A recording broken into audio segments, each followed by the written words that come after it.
How's it going, guys? Chronic Rush here, and welcome back to my FIFA 15 Strongest Squad series, guys. Welcome back, guys, and this is going to be the second episode of this series. I'm not too sure why I'm calling this series, but the first episode was basically me building the strongest Barclays Premier squad you could pick up in FIFA 15, showing you the squad, then playing a game with it, and seeing how it performed, and it actually worked quite well. So be sure to go and check out the very first episode, the strongest Barclays Premier League squad on FIFA 15. But I'm going to basically build a strongest squad for all of the major European leagues in FIFA 15. Show you the squads, then play a game with them and give you an overall rating on whether they're good or bad. Today I've got you the strongest Bundesliga squad in FIFA 15, and compared to the strongest squad in the Barclays Premier League, it doesn't look too good in terms of ratings and players. But I believe the average strength rating, should I say, of the squad is considerably higher than the Barclays Premier League. So let's go straight into the strongest Bundesliga team on FIFA 15. We're going to start off with the formation here, and it's going to be the 3-5-2. Main reason for the 3-5-2 is due to the fact there is three very, very strong centre-backs in the Bundesliga, and I had to put them in. So let's start with the goalkeeper, and I believe it's going to be the strongest keeper on FIFA 15, and it's this player here, Tim Weiss, the Hoffenheim keeper, should I say. I believe he is now a WWE wrestler. Go and look at photos of him, because he is built like a motherfucker. He is built so well, like, he is massive, and he's definitely the strongest keeper I've seen, and he's definitely going to be in this team. Moving on to the centre-backs here, where the strength is pretty impressive. The first player here is going to be a centre-back with 94 strength. This player here, Leukemia, I think it is, plays for Werder Bremen, and for 94 strength and 72 pace, that is pretty impressive, and for 800 coins, he looks like a very, very good centre-back. Compared to his other centre-backs, it's not looking too good. First player we have here is this player here, Medlung. A bit less strength with 93, but the pace is disgustingly low. No, 29 pace is going to be absolutely horrible to play at the back, especially 3 at the back. So let's see how that plays. And his other final player at the back is going to be this player here, Vestergaard, I think it is. Another Hoffenheim player, and another player with very, very low pace. 40 pace, but he has got 93 strength as well, which is pretty impressive. And the back 3 are going to have some considerable strength, high, and should be fairly solid, other than they're going to get beaten by over the top ball every single time. Moving on to the CDMs here, the first player here is going to be this player here, Malander. Plays for Wolfsburg, and I decided to put the two CDMs to help bolster the defense. This, defense, should I say, is so solid, it's unbelievable.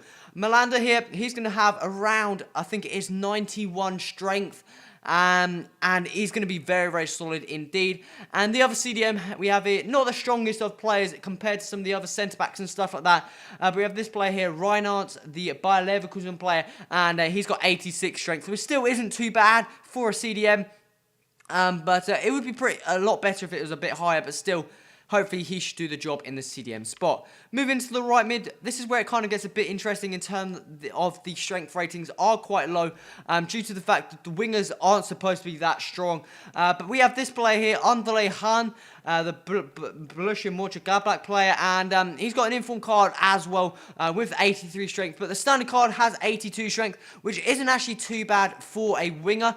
The left mid is going to be this player here, a silver player, Brooker, plays for Cologne, and I believe he's got around, I think it is 82 strength as well. Again, which isn't too bad for a winger, but isn't too high in terms of some of the other players in this squad.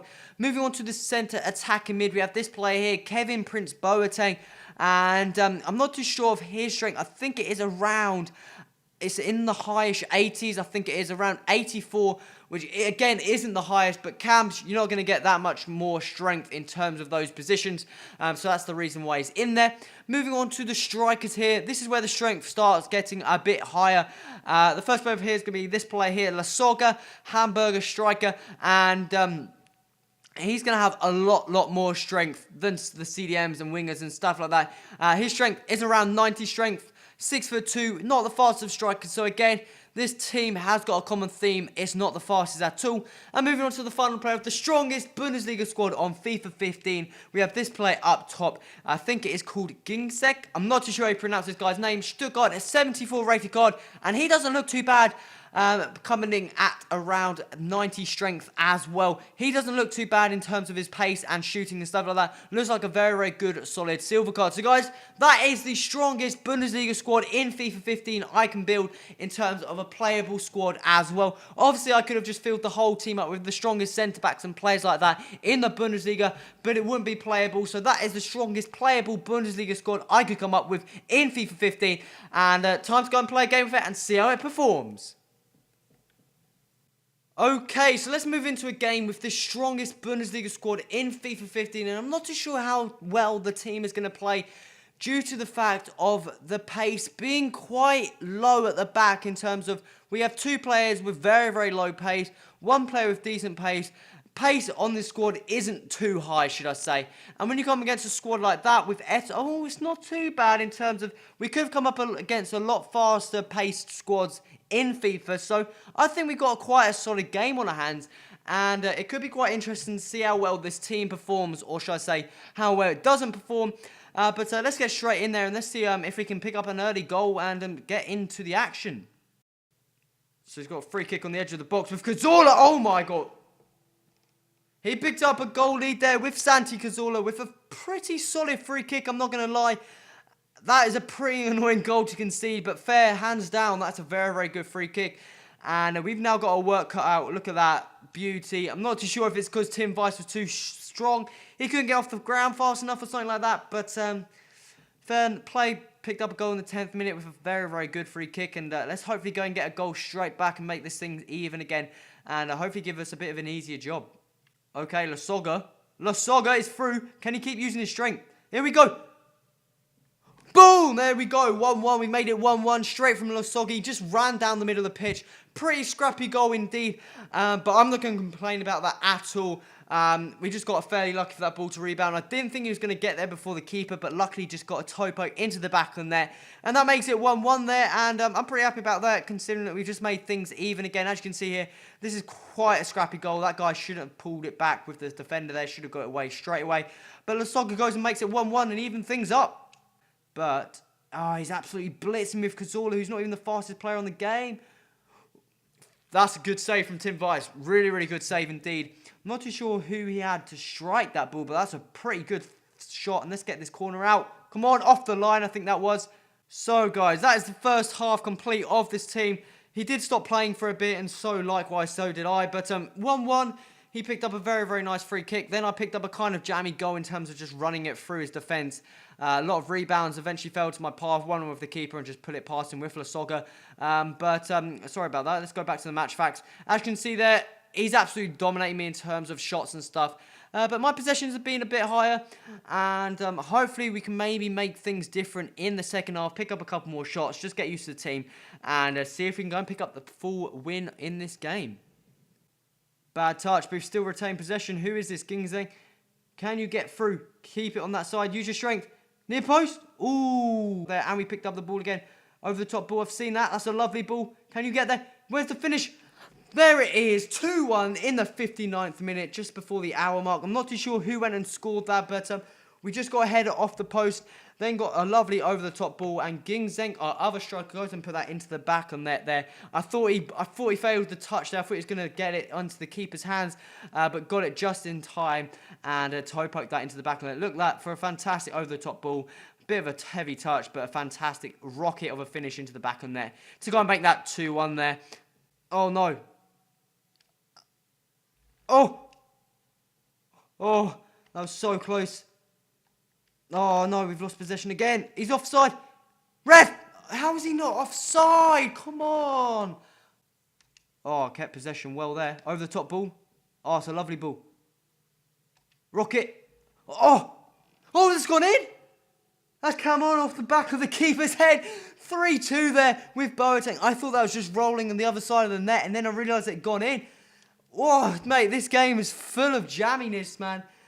Fantastic work, fantastic ball over the top into Boateng. I thought I'd just absolutely bury this and see what happens. If it rebounds, it comes into a couple of players, and that must be so frustrating to concede. And we may have another one here, over the top ball into Lasogga. This guy has defence as a... Oh no, he saved it with his nutsack. ladies and gentlemen, we gone and won that game 3-2. A bit of an annoying game to play in terms that this guy was kept pausing it, going somewhere, coming back. I didn't score any of my goals when he wasn't on the controller. I made it proper challenge. I kept playing when he was playing and stuff like that. And we ended up winning 3-2 with the strongest Bundesliga squad in FIFA 15. And compared to the strongest Barclays Premier League squad, it is not good at all in terms of how easy. This game was quite hard to play, and it's not a strong team to come up against in terms of pace. If I was to come up a lot more pacey squad, it would have been so much harder. But as you can see from the stats, we've started to gain a bit more shots on target in the second half, picking up 6 shots on target, 52% possession. Fairly even game, picking up that goal right towards the end. Bit of a lucky goal to get for us in terms of it was a rocket from Boateng, bounced off the post and then off of the keeper's head into the back on there. But the squad would have been good other than the fact that the pace was just so low. I was expecting the defence to be a bit worse in terms of, like, it would have been absolutely annihilated by the over-the-top balls. But it didn't seem too much of a problem.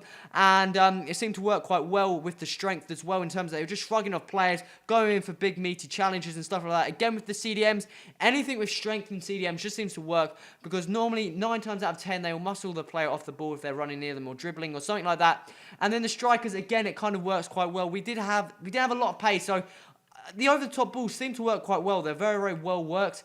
But I reckon if you were mainly over-the-top ball, going for the pacey over-the-top balls where you've got to have some speed up the top, it would have helped with a lot more pacey striker. But when you're running on through and you got players with 90 strength, 2 players up top, they just seem to, players just try and tackle them and just seem to bounce off, and it works really, really well to be able to get yourself in a chance to score. But guys, that is the strongest Bundesliga squad on FIFA 15 I could build that was playable, and we ended up winning a game 3-2. So far, this series seems to be doing very, very well in terms of we've actually picked up 2 wins for both of the two strongest squads we've built so far. But make sure you stay tuned. I think I've got the strongest Liga BVA squad coming up next, guys. So make sure you stay tuned for that, guys. This has been Crush. Until next time, adios.